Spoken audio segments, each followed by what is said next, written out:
We all have a great responsibility to those younger than us. The young look up to or learn from the older. We can either set a good or poor example by how we live our lives. A terrific example is modeled for us in this past Tuesday's daily Mass first reading from 2nd Maccabees.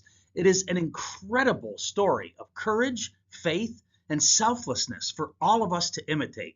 Listen to this story and let's apply it to our own lives. It's the story of the martyrdom of a 90-year-old man named Eleazar, as told in 1 Maccabees chapter 6, verses 18 through 31.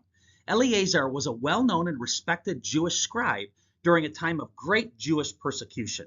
A powerful Greek king had ordered all Jews to eat pork, which was a violation of God's law. Many were tortured and killed who did not comply. Eleazar was forced to eat pork, which he spat out, and instead walked up to the torture rack.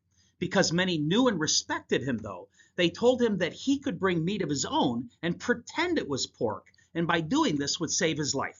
Well, what do you think he did? What would you have done? Eleazar's concern was not for himself, but for the bad example he would set for the young. They would think that he had chosen his life over God's laws, and that they might follow his lead in abandoning God. He also stated that even if he escaped death, he would not be able to escape the hands of the Almighty. He chose to follow God and provide an honorable example to the young of how to willingly die a good death for God and his holy laws. Eleazar again walked to the rack of torture. Now, though, those who were trying to help him changed to anger toward him for being a fool in their eyes.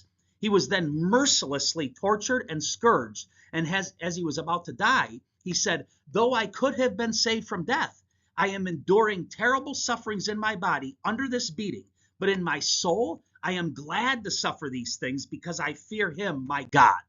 What an example he left for those who watched his suffering. What an example he leaves for us who read about his story in the Bible. You have influence. Maybe it's with a child, maybe a sibling, a coworker, a neighbor, maybe a stranger who watches you pray before you eat or perform an act of kindness. What kind of example are you setting? Regardless of your age, there are those who look to you. What do you want them to see? Let's be like Eleazar and align with the Lord no matter the cost.